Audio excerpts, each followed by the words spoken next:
Hi students, நம்ம வந்து last கிளாஸில் நியூ சாப்டர் ஸ்டார்ட் பண்ணோம். 8th chapter the beginning of modern age. So modern ஏஜனோட பிகினிங் அதை பற்றி படிக்கிறதா இந்த சாப்டர். ஸோ லாஸ்ட் கிளாஸில் நிறைய படித்தோம். எப்படி வந்துட்டு டவுன்ஸ் எல்லாம் க்ரோ ஆச்சு, எப்படி ரைஸ் ஆச்சுன்னு படித்தோம், எப்படி வந்துட்டு ட்ரேட் நல்லா க்ரோ ஆச்சுன்னு பார்த்தோம். நெக்ஸ்ட் வந்துட்டு printing press. So invention of printing press அப்படிங்கிறது எப்படி வந்துச்சுன்னு சொல்லிட்டு பார்த்தோம். ஸோ இன்றைக்கி கிளாஸில் இந்த லெசனில் என்ன டாபிக் பார்க்க போகிறோன்னா ரினையசன்சஸ், அதாவது மறுமலர்ச்சின்னு சொல்லுவாங்க. ஸோ அதைத்தான் நம்ம இன்றைக்கி இந்த கிளாஸில் பார்க்க போகிறோம். ஸோ பேஜ் நம்பர் 102 இருக்குது. With the coming of scholars and artists from the Constantinople, there was a surge of enthusiasm and interest in studying classical literature and art of Greeks and Romans in the Italian city-states. அதாவது வந்துட்டு இந்த Constantinople, அதாவது fall of Constantinople வந்துட்டு fall ஆக ஆரம்பிச்சது பார்த்தோம். அங்கே இருக்க ஸ்காலர்ஸ்லாம் வந்துட்டு மைக்ரேட் ஆகி இட்டாலியில் இருக்கக்கூடிய ஸ்டேட்ஸ்க்கு வராங்க அப்படின்னு பார்த்தோம். ஸோ அந்த ஸ்காலர்ஸும் ஆர்டிஸ்ட்டும் இந்த கான்ஸ்டன்டினோப்பிள்லேருந்து இந்த இட்டாலிக்கு வர நிறைய ஒரு எந்தூசியாசம், அதாவது வந்துட்டு ஒன்று புதுசாக கற்றுக்கணும் அப்படிங்கிற அந்த ஆர்வமும் அந்த இன்ட்ரெஸ்ட்டும் வந்துட்டு அந்த இட்டாலியன் சிட்டியில் இருக்கக்கூடிய பீப்புள்ஸ்க்கு வந்துட்டு எதை தூண்டுச்சுன்னா, நம்ம கிளாசிக்கல் லிட்ரேச்சரை படிக்கணும் அண்டு ரோமன்ஸ் அந்த க்ரீக்ஸோட ஆர்ட் அண்ட் ரோமனோட ஆர்ட் எல்லாத்தையுமே நம்ம கற்றுக்கணும்னு சொல்லிட்டு இந்த இட்டாலியில் இருக்கக்கூடிய சிட்டியில் இருக்கக்கூடிய ஸ்டேட்ஸோட பீப்புளோட இதில் வந்துட்டு ஆரம்பிக்க ஆரம்பிச்சுது. This creative upsurge was reflected in their writings, art, architecture and music. So அவங்களோட ஆர்வமும் அவங்களோட இதுவும் வந்துட்டு அவங்களோட எதில் தெரிஞ்சிச்சுன்னா, அவங்களோட ரைட்டிங்ஸில், அவங்களோட ஆர்ட்டில், அவங்களோட ஆர்கிடெக்சர், மியூசிக் எல்லாத்துலேயுமே அது வந்துட்டு ரிஃப்ளெக்ட் ஆச்சு. அவங்களோட ஆர்வம் வந்துட்டு இதில் எல்லாத்துலேயுமே வந்துட்டு reflect ஆச்சுங்கிறாங்க. This cultural fluorescence is known as Renaissance. இதைத்தான் நம்ம என்ன சொல்கிறோம், இதைத்தான் என்ன சொல்கிறோம்னா Renaissance அப்படின்னு சொல்கிறோம், அதாவது மறுமலர்ச்சி அப்படின்னு சொல்கிறோம். The origin of the word Renaissance is from the Italian word Rinascita meaning rebirth. அதாவது வந்துட்டு இந்த Renaissance அப்படிங்கிற வேர்டு வந்துட்டு எந்த லாங்குவேஜ்லேருந்து வந்ததுன்னா இட்டாலியன் லாங்குவேஜ்லேருந்து வந்தது. என்ன வேர்டுன்னா ரினாசிஸ்டா அப்படிங்கிற வேர்ட்லேருந்து வந்துச்சு. இதுக்கு மீனிங் என்ன அப்படின்னா ரீபர்த், அதான் வந்துட்டு மறுமலர்ச்சி நம்ம தமிழில் சொல்லுவோம். Greek scholar Manuel Chrysoloras, who taught Greek classics in Italy, Galileo and Giovanni Arupsa, to the name just a few, visited Constantinople several times to collect Greek manuscripts. அதாவது வந்துட்டு Greek scholar யார் அப்படின்னா வந்துட்டு இந்த Manuel Chrysoloras அப்படிங்கிறவர் வந்துட்டு இந்த Greek scholar. அதே மாதிரி இந்த ஜியோவானி அருப்சா அப்படிங்கிறவர் வந்துட்டு Greek scholar. இவங்கெல்லாம் அடிக்கடி வந்துட்டு இந்த கான்ஸ்டன்டினோப்பிளை விசிட் பண்ணி அங்கே இருக்கக்கூடிய Greek manuscripts எல்லாத்தையும் கலெக்ட் பண்ணாங்க. Later they print what they collected. So later என்ன பண்ணாங்க, அவங்க எதையெல்லாம் கலெக்ட் பண்ணாங்களோ அதை எல்லாத்தையும் பிரிண்ட்டும் பண்ணாங்க. This provided stimulus to the flowering of renaissance. So இதுதான் வந்துட்டு ஒரு ஸ்டிமுலஸ் தூண்டுச்சு எல்லாத்தையும். இந்த ரினைசன்ஸ் வரது நல்லா ஃப்ளவராக இருக்குது, மலர்றதுக்கு வந்துட்டு இந்த ஸ்கிரிப்ட்ஸ் தான் வந்து தூண்டுச்சு அப்படின்னு சொல்கிறாங்க. நெக்ஸ்ட் பாருங்கள், why Italy became the birth place of Renaissance. அதாவது ரினைசன்ஸோட ஒரு பர்த் பிளேஸாக இட்டாலி வந்து எப்படி வந்துச்சு. Italian city-states such as Florence, Milan, Venice and Rome profited immensely from the Mediterranean trade. நம்ம லாஸ்ட் கிளாஸில் பார்த்தோம் growth of trade and rise in townsல பார்த்தோம். இந்த இட்டாலி சிட்டி ஸ்டேட்ஸ் எதுனா ஃப்ளோரன்ஸு, மிலான், வெனிஸு, ரோம் இதெல்லாம் ரொம்பவே ப்ராஃபிட் கண்டாங்க. எதில் அப்படின்னா அந்த Mediterranean ட்ரேடில். This led to the emergence of rich and vibrant urban culture. So இதனால் வந்துட்டு ஒரு சீக்கிரமான ஒரு எமர்ஜென்ஸான ரிச்சான ரொம்பவே வைப்ரண்ட்டான அர்பன் கல்ச்சர், அதாவது சிட்டி கல்ச்சர் வந்துட்டு அங்கே வர ஆரம்பிச்சிது. The rich families of this city states such as Medicis of Florence patronized literature, art and music. So அப்படி இந்த ஸ்டேட்டில் புதுசாக வரக்கூடிய அந்த அர்பன் சிட்டிஸில் இருக்கக்கூடிய ரிச் ஃபேமிலிஸ் வந்துட்டு இந்த லிட்ரேச்சர், ஆர்ட், மியூசிக் இது எல்லாத்தையுமே பேட்ரனைஸ் பண்ணாங்க. The high point of this period was between 1475 AD and 1525 AD. So இந்த ரினைசன்ஸ் பீரியடோட ஹை பாயிண்ட் எப்போ அப்படின்னா வந்துட்டு 1475 ADலேருந்து 1525 AD வரைக்கும் ரொம்ப ஹை பாயிண்டில் இருந்தது. Italian universities taught humanities with linguistic, grammar, rhetoric, history, science and ethics which prepared the students for public life, commerce and administration. So அந்த இட்டாலியில் இருக்கக்கூடிய யூனிவர்சிட்டிஸில் என்ன தாட் பண்ணுச்சுன்னா ஹியூமனிட்டிஸ், அதாவது மனித நேயத்தை வந்து தாட் பண்ணுச்சு. அதே மாதிரி சயின்ஸு, கிராமர், லிட்ரேச்சர் எல்லாத்தையுமே தாட் பண்ணுச்சு. ஸோ அதுதான் வந்துட்டு அந்த இட்டாலியில் இருக்கக்கூடிய ஸ்டூடெண்ட்ஸ் வந்துட்டு ப்ரிப்பேர் பண்ணிச்சு. எதுக்குன்னா அவங்களோட பப்ளிக் லைஃப் சமுதாய வாழ்வுக்கும் அவங்களோட காமர்ஸுக்கும் அவங்களோட அட்மினிஸ்ட்ரேஷனுக்கும் அதுதான் வந்துட்டு அந்த ஸ்டூடெண்ட்ஸை வந்துட்டு ப்ரிப்பேர் பண்ணிச்சு.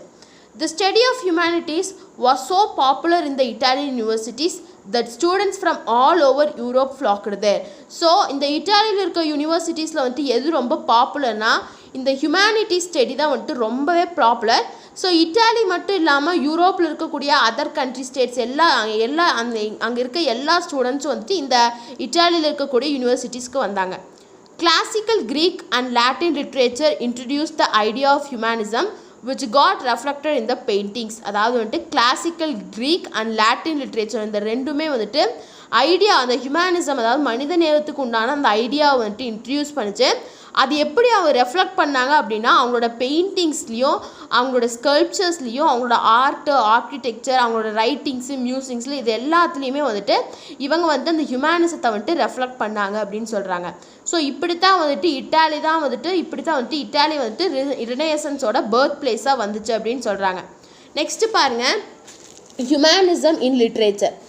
The idea of humanism was first expressed in literature. So இந்த ஹியூமனிசத்தோட ஐடியா அப்படிங்கிறது வந்துட்டு ஃபஸ்ட்டு எங்கே எக்ஸ்ப்ரெஸ் ஆச்சு அப்படின்னா லிட்ரேச்சரில் தான். The humanists were critical of medieval ideas and institutions and criticized them satirically in their writings. So இந்த humanist அதாவது இந்த ஹியூமனிசம் படிக்கிறவங்க தான் ஹியூமனிஸ்ட்னு சொல்லுவோம். ஸோ அவங்களாம் ரொம்ப கிரிட்டிக்கலாக இருந்தாங்க இந்த மிடிவல் ஐடியாஸில். எதுக்கு அப்படின்னா அந்த மிடிவல் ஐடியாஸ்லேயே அவங்களுக்கு இருந்தது. அது தவிர்த்து அவங்களோட இன்ஸ்டிடியூஷன்ஸ்லேயும் அவங்க வந்துட்டு அதையெல்லாம் ஸ்டடி பண்ணாங்க அண்ட் அதை கிரிட்டிசைஸும் பண்ணாங்க. எப்படின்னா கிராஜுவலாக அவங்களோட ரைட்டிங்ஸில் அவங்க எழுத்துப்பூர்வமாக they argued that man was endowed with reason and the ability to attain true knowledge and greatness. அவங்க என்ன ஆர்கியூ பண்ணாங்கன்னா மேன் வந்துட்டு இந்த யூனிவர்ஸில் வரதுக்கு வந்துட்டு ஒரு காரணம் இருக்குது, அவனை படைச்சதுக்கு வந்துட்டு ஒரு காரணம் இருக்குது. அது என்ன காரணம் அப்படின்னா அவனுக்கு வந்துட்டு ஒரு நாலேஜையும் கிரேட்னஸ் அவனோட எபிலிட்டியை வந்துட்டு அவன் அட்டைன் பண்ணும். அதுக்காகத்தான் வந்துட்டு மேன் அப்படிங்கிறவனை வந்துட்டு யூனிவர்ஸில் வந்துட்டு கொண்டு வந்தாங்க அப்படின்னு சொல்லி அவங்க சொல்கிறாங்க. Petrarch was the first to adopt ideas of classical humanism in his works and is therefore called as father of humanism. So Petrarch அப்படிங்கிறவர் தான் வந்துட்டு ஃபஸ்ட்டு இந்த ஹியூமனிசம் அதாவது கிளாசிக்கல் ஹியூமனிசத்தோட ஐடியாஸ் எல்லாத்தையும் அடாப்ட் பண்ணவர். ஸோ அவரோட ஒர்க்கில் பார்த்தீங்கன்னா எல்லாமே A to Z எல்லாமே இருக்கும் இந்த ஹியூமனிசத்தை பற்றி. ஸோ அதனால் இவர் என்ன சொல்கிறாங்கன்னா ஹியூமனிசத்தோட ஃபாதர் ஆஃப் ஹியூமனிசம் அப்படின்னு சொல்கிறாங்க. Dante influenced the classics, wrote Divine Comedy. So தாந்திங்கிற இன்னொரு ரைட்டரு அவர் என்ன ரோட் பண்ணார்னா டிவைன் காமெடி அப்படின்னு ஒரு நாவல் எழுதியிருக்காரு. Machiavelli wrote a political treatise called The Prince. So மேட்ச்வெல்லிங்கிற ஒரு இன்னொரு ரைட்டர் அவர் என்ன எழுதியிருக்காரு அப்படின்னா என்ன புக் எழுதியிருக்காங்கன்னா த பிரின்ஸ் அப்படின்னு ஒரு புக் எழுதியிருக்காரு. In this book he wrote about the virtues that a ruler should possess. So அந்த புக்கில் அவர் எதை பற்றி எழுதியிருக்காருன்னா ஒரு கண்ட்ரியை ரூல் பண்ணக்கூடிய கிங்குக்கு என்னென்ன தகுதி வந்துட்டு இருக்கணும் அப்படின்னு சொல்லி எழுதியிருக்காரு. He declared that ruler should be lion and fox in one. So வந்துட்டு ரூலர் எப்படி இருக்கணுமா லயன் மாதிரி இருக்கணுமாம்மா, ஃபாக்ஸ் மாதிரி இருக்கக்கூடாது, நரி மாதிரி இருக்கக்கூடாது, சிங்கம் மாதிரி இருக்கணும். For him the end was more important then means. அவரை பொறுத்த வரைக்கும் முடிவுங்கிறது வந்துட்டு ரொம்பவே முக்கியம், ஆரம்பத்தை விட முடிவு அப்படிங்கிறது ரொம்பவே முக்கியம். Erasmus known as Prince among humanists wrote in Price of Folly a statical work on the activities and rituals of the church. So Erasmus அப்படிங்கிறது வந்துட்டு இன்னொரு ரைட்டரு. அவர் எப்படி சொல்லுவாங்கன்னா பிரின்ஸ் அமௌங் ஹியூமனிஸ்ட் அதாவது ஹியூமனிஸ்டில் இருக்கக்கூடிய ஒரு பிரின்ஸ் இளவரசர் அப்படின்னு சொல்லுவாங்க. அவர் என்ன எழுதியிருக்காருன்னா இன் ப்ரைஸ் ஆஃப் ஃபாலி அப்படின்னு சொல்லி ஒரு புக் எழுதியிருக்காரு. அந்த புக்கில் என்ன இருக்குன்னா சர்ச்சில் என்னென்ன ஆக்டிவிட்டீஸ் பண்ணுவாங்க என்னென்ன ரிச்சுவல்ஸ் இருக்குது அப்படின்னு சொல்லிட்டு அந்த புக்கில் இருக்குது. Sir Thomas More of England wrote Utopia, a study on the political evils of his time. Cervantes of Spain wrote Don Quixote, another study on medieval chivalry and valor. So இது எல்லாமே வந்து நிறைய ரைட்டர்ஸ் வந்து எழுதின book அந்த அவங்க பேரை அவங்க அந்த புக் நேம் கொடுத்துருக்காங்க. ஸோ இப்படி தான் வந்துட்டு ஹியூமனிசம் லிட்ரேச்சரில் ஹியூமனிசம் இன் லிட்ரேச்சரில் ஹியூமனிசம் வந்துட்டு இப்படி தான் இருந்தது. நெக்ஸ்ட்டு பாருங்கள், இம்பேக்ட் ஆன் ஆர்ட்டில் அவங்களோட இம்பேக்ட் எப்படி இருந்தது. Renaissance paintings and sculptures were realistic and naturalistic. So இந்த ரினைசன்ஸ் பெயிண்டிங்ஸ் அதாவது மறுமலர்ச்சி அந்த பெயிண்டிங்ஸில் எப்படி இருந்தது, அவங்க ஸ்கல்ப்சர்ஸில் எப்படி இருந்ததுன்னா ரொம்பவே ரியலாகவும் நேச்சராகவும் இருந்தது. They improved over medieval paintings and sculptures which were stylized, unrealistic and two-dimensional. So வந்துட்டு இவங்க வந்துட்டு இம்ப்ரூவ் பண்ணிட்டாங்க. மிடிவியல் ஏஜில் இருந்த பெயிண்டிங்ஸை வந்துட்டு நல்லா இம்ப்ரூவ் பண்ணி. ஸோ மிடிவியல் ஏஜில் இருந்த பெயிண்டிங்ஸ் எப்படி இருக்குன்னா ரியலாக இருக்காது, ஒரு அன்ரியலாக தான் இருக்கும். ஆனால் இந்த பீரியடில் வந்த பெயிண்டிங்ஸ் அதாவது மாடர்ன் ஏஜோட பிகினிங்கில் இந்த பெயிண்டிங்ஸ் எப்படி இருந்ததுன்னா ரொம்பவே ரியலாக இருந்தது. They portrayed natural landscapes, human anatomy, emotions and ideas.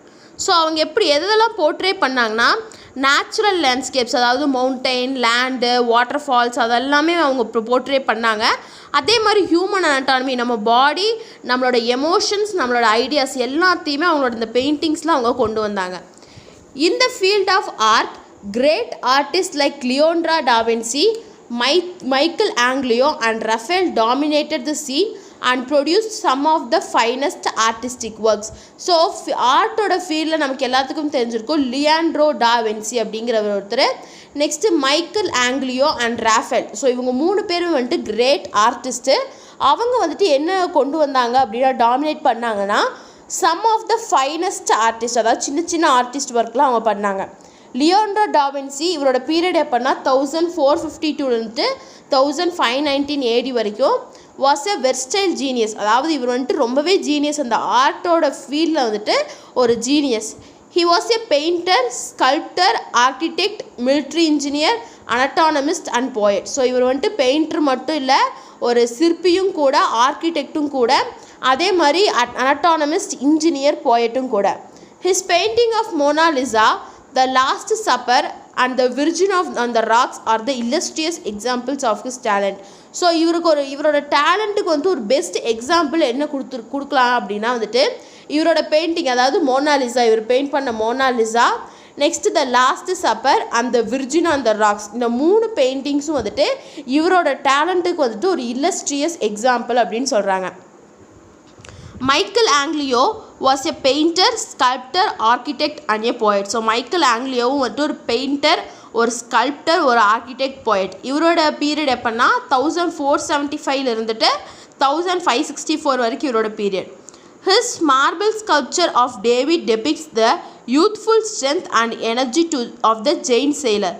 So இவரோட ஸ்கல்ப்சர் அதாவது இவரோட ஒரு சிலை அதாவது மார்பிள்னால செஞ்சுருப்பாங்க.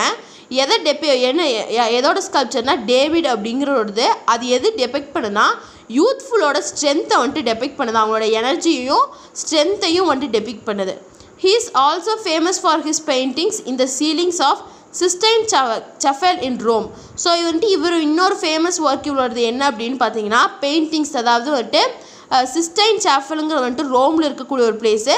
அந்த பிளேஸஸில் இருக்கக்கூடிய அந்த சீலிங்கில் இவரோட பெயிண்டிங்ஸ் வந்துட்டு ரொம்பவே, அந்த பெயிண்டிங்ஸ்னால இவர் ரொம்பவே ஃபேமஸ் ஆனார்.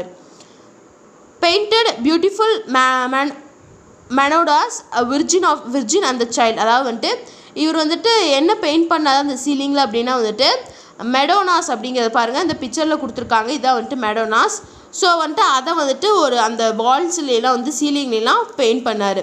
His painting of the Athens reveals the ideological debate of his times, namely the conflict between spiritualism and humanism. So வந்துட்டு இவரோட ஆர்ட் அதாவது ஸ்கூல் ஆஃப் அத்தன்ஸ் அப்படிங்கிற அந்த ஆர்ட் வந்துட்டு எதை ரிவைல் பண்ணுதுன்னா ஒரு கான்ஃப்ளிக்ட், அதாவது ஸ்பிரிச்சுவலிசத்துக்கும் ஹியூமனிசத்துக்கும் நடுவில் ஒரு கான்ஃப்ளிக்டை வந்துட்டு இது ரெஃப்ளெக்ட் பண்ணுதுங்கிறாங்க.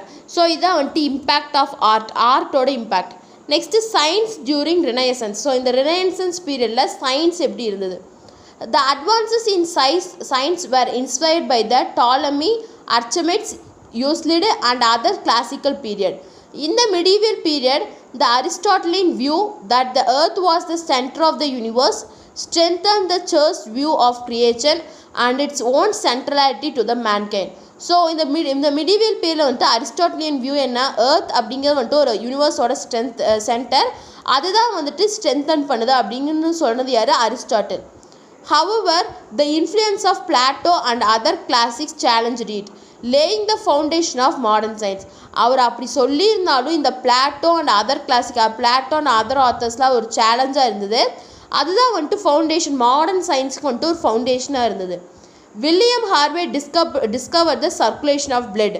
ஸோ வில்லியம் ஹார்வேர் தான் வந்துட்டு ஹியூமன் பாடியில் இருக்கக்கூடிய பிளட் சர்க்குலேஷனை வந்துட்டு கண்டுபிடிச்சாரு. Copernicus proved that earth revolved around the sun through the mathematical model. So Copernicus தான் என்ன ப்ரூவ் பண்ணார்னா earth வந்துட்டு ரிவால்வ் ஆகிட்டுருக்கு, சன்னை ரிவால்வ் ஆகிட்டுருக்கு, சன்னை சுற்றிட்டுருக்கு. எப்படின்னா ஒரு மேத்தமேட்டிக்கல் மாடலில் வந்துட்டு சன்னு வந்துட்டு ரிவால்வ் ஆகுன்னு சொன்னது காப்பர்னிக்கஸ். நெக்ஸ்ட்டு கலீலியோ எல்லாத்துக்குமே தெரிஞ்சிருக்கும். Galileo provided further astronomical proof with the aid of telescope he invented. So Galileo வந்துட்டு டெலஸ்கோப்பை இன்வென்ட் பண்ணார். However, he was forced by the Inquisition to withdraw his findings on the threat of death penalty. The church that's continued to prevent the growth of science and it's undermined its importance. Nevertheless, scientific discoveries and invention continued apace, leading to the scientific revolution. So வளர்ந்து வர வர வர வர அப்படியே days வந்து போக scientific discoveries வந்து நிறையா வந்தது, இன்வென்ஷன்ஸ் வந்தது. அதுதான் வந்துட்டு சயின்டிஃபிக் ரெவல்யூஷனுக்கு ஒரு பாத்தாக வந்துட்டு இருந்ததுன்னு சொல்கிறாங்க. இதான் வந்துட்டு science during renaissance. Next last one என்னென்னா எஃபெக்ட்ஸ். இந்த ரெனேசன்ஸோட எஃபெக்ட்ஸ் என்ன அப்படின்னா, the impact of renaissance was profound and far reaching. அதாவது இந்த ரினைசன்ஸோட இம்பேக்ட் அப்படிங்கிறது வந்துட்டு கண்டுபிடிக்க முடியாத ஒன்று, அதே மாதிரி ரொம்ப தூரமான ஒன்று. Its important contribution was an idea of humanism. So இந்த ரினைசன்ஸோட இம்பார்ட்டண்ட் கான்ட்ரிபியூஷன் என்ன அப்படின்னா ஹியூமனிசத்தோட ஐடியா, அதாவது மனித நேயத்தோட idea. It marked a definite shift towards individualism, secularism and nationalism. So வந்துட்டு இது என்ன மார்க் பண்ணுச்சுன்னா ஒரு டெஃபினட், அதாவது ஷிஃப்ட் பண்ணிச்சு. எதை அப்படின்னா இண்டிவிஜுவலிசம், செக்யூலரிசம் அண்ட் நேஷனலிசத்தை வந்துட்டு ஷிஃப்ட் பண்ணிச்சு. The introduction and practice of writing in the vernacular starting from Dante enriched the growth of vernacular languages, which in turn provided the intellectual basis for the rise of nation states. அதாவது வந்துட்டு vernacular languages, அதாவது வந்துட்டு introduction and practice of writing in vernacular, அதாவது வந்துட்டு தாண்டேயில் start பண்ணும்போது அந்த vernacular லாங்குவேஜஸோட growth வந்துட்டு நல்லா இருந்தது. which in turn provided the intellectual basis for the nation state. அதுதான் வந்துட்டு ஒரு பேஸ். எதுக்குன்னா நேஷன் ஸ்டேட்ஸ் வந்துட்டு ரைஸ் ஆகிறதுக்கு அது ஒரு பேஸாக இருந்தது. Renaissance made a beginning in criticizing the corrupt and worldly practices of the church. Renaissance என்ன பண்ணுச்சு, ஒரு பிகினிங், அதாவது வந்துட்டு அந்த சர்ச்சில் ப்ராக்டிஸ் பண்ணக்கூடிய தப்பான நிதை எல்லாத்தையுமே கிரிட்டிசைஸ் பண்ணுச்சு. Erasmus and Thomas more indirectly encouraged the Reformation movement. So Erasmus and Thomas இவங்க ரெண்டு பேர் என்ன பண்ணாங்கன்னா இன்டைரக்டாக என்கரேஜ் பண்ணாங்க, அதாவது அந்த ரெஃபார்ம் மூமெண்ட்ஸை வந்துட்டு இன்டைரக்டாக என்கரேஜ் பண்ணாங்க. The curiosity kindled by the Renaissance played a decisive role in the discovery of new land routes and remapping the world. அதாவது கியூரியாசிட்டி, அதாவது புதுசாக கண்டுபிடிக்கணும் அப்படிங்கிற அந்த கியூரியாசிட்டி அந்த ரினைசன்ஸ் பீரியடில் அந்த பீப்புள்ஸ் கிட்ட இருந்த கியூரியாசிட்டி என்ன ப்ளே பண்ணுச்சு அப்படின்னா நியூ சீ ரூட்ஸ், அதாவது லேண்ட் ரூட்ஸ் வந்துட்டு டிஸ்கவரிக்கு ஒரு இதாக இருந்தது. அதே மாதிரி ரீமேப்பிங் த வேர்ல்டு லெவலில் அந்த வழியை கண்டுபிடிக்கிறதுக்கும் வந்துட்டு அது காரணமாக இருந்தது. The spirit of adventurism and quest of knowledge impelled the mariners to sail into the high seas. அதாவது ஸ்பிரிட் ஆஃப் அட்வென்ச்சர், அதாவது அட்வென்ச்சர் நம்ம போய் பார்த்தரலாம், என்ன நடக்கும்னு பார்த்தரலாம் அப்படிங்கிறதும் அவங்களோட நாலேஜும் வந்துட்டு என்ன ஆச்சுன்னா மெரைனர்ஸ், அதாவது வந்துட்டு இந்த கடலில் போயிட்டு ட்ரேட் பண்ணுவாங்க, அவங்க எல்லாம் வந்துட்டு ஹை ரூட் சீக்குள்ளே போகிறதுக்கு அது வந்துட்டு காரணமாக இருந்துச்சு. Similarly, inquisitiveness and empiricism of Renaissance combined with knowledge of the classical science led to new inventions and science. Copernican revolution in astronomy and William Harvey's contribution to human anatomy. So அதே மாதிரி people கிட்ட இருந்த எந்தூசியாசமும் அவங்களோட இன்க்விஸ்டிவ்னஸும் வந்துட்டு அவங்க கூட இந்த knowledge கூட கம்பைன் பண்ணி நியூ இன்வென்ஷன்ஸை வந்துட்டு சயின்ஸ் லைனில் கொண்டு வந்தது. என்னென்னா அஸ்ட்ரானமி, அதாவது காப்பர்னிஷியன் revolution அஸ்ட்ரானமிலையும் William ஹார்வேயோட contribution human anatomy, நம்ம ஹியூமன் அனட்டானமியை ஃபுல்லாக டிஸ்கவர் பண்ணி அதில் என்னென்ன இருக்குன்னு சொல்லிட்டு இந்த வில்லியம் ஹார்வே சொன்னார். ஸோ அவரோட கான்ட்ரிபியூஷன் ஹியூமன் அனட்டானமிக்கு அவரோட கான்ட்ரிபியூஷனும் வந்துட்டு இதுதான் வந்துட்டு காரணமாக இருந்துச்சுன்னு சொல்கிறாங்க. இதுதான் வந்துட்டு ரினைசன்ஸோட எஃபெக்ட். ஸோ இன்றைக்கி கிளாஸில் வந்துட்டு நம்ம அந்த சாப்டர், அதாவது த பிகினிங் ஆஃப் மாடர்ன் ஏஜில் இருக்கக்கூடிய சாப்டரில் ரினைசன்ஸ் அந்த டாபிக் வந்துட்டு பார்த்துட்டோம். ஸோ நெக்ஸ்ட் கிளாஸில் வந்துட்டு ரெஃபார்மேஷன்னா என்ன, அதில் என்னென்ன இம்பாக்ட்ஸ்லாம் இருந்துச்சு சொல்லிட்டு நெக்ஸ்ட் கிளாஸில் பார்க்கலாம். இந்த வீடியோ கிளாஸ் ஏதாச்சும் டவுட் இருந்தால் கமெண்ட் பண்ணுங்கள். இந்த வீடியோ கிளாஸ் பிடிச்சிருந்தால் லைக் பண்ணுங்கள், ஷேர் பண்ணுங்கள், சப்ஸ்கிரைப் பண்ணுங்கள். தேங்க்யூ.